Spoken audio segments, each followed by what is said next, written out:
A true Christian seeks to please God.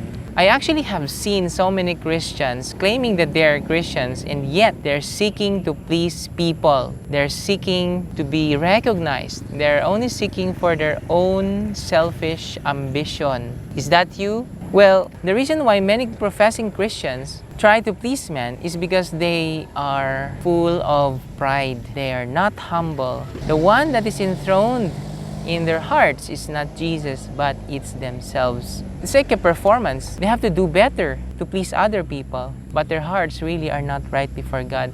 Their hearts are filled with pride.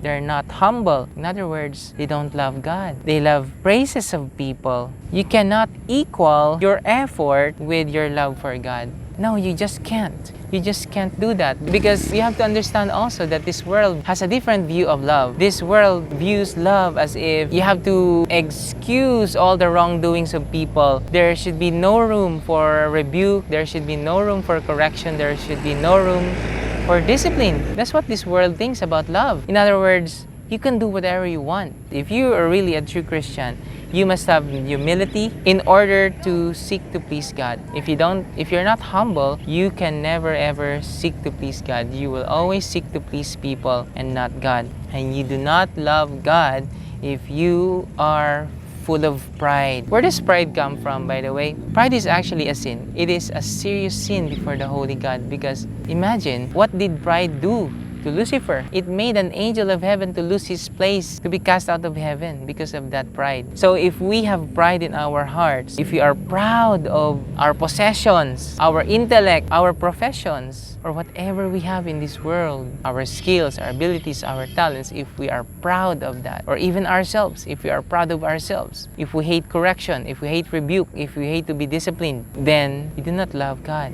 We're seeking to please others, so that in return, when we please others, we will also be pleased. In Galatians 1:10, Apostle Paul said, "Am I now trying to win the approval of human beings or of God? Or am I trying to please people? If I were still trying to please people, I would not be a servant of Christ." So my question to you is, are you a man pleaser or are you a God pleaser? Your answer will surely reflect your own actions. And you can never hide from God. You can never hide what's really in your heart to God, because God sees our hearts and we can never hide from Him.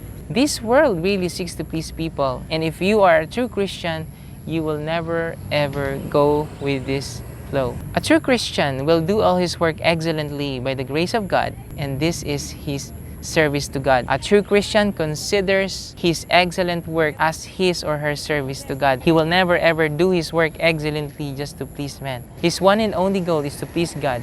In other words, he or she is doing all the things for God and not to anybody else. He or she does not take any glory from the praises of people, even though people praises him or her. He or she always give all the glory to God. That's what a true Christian is.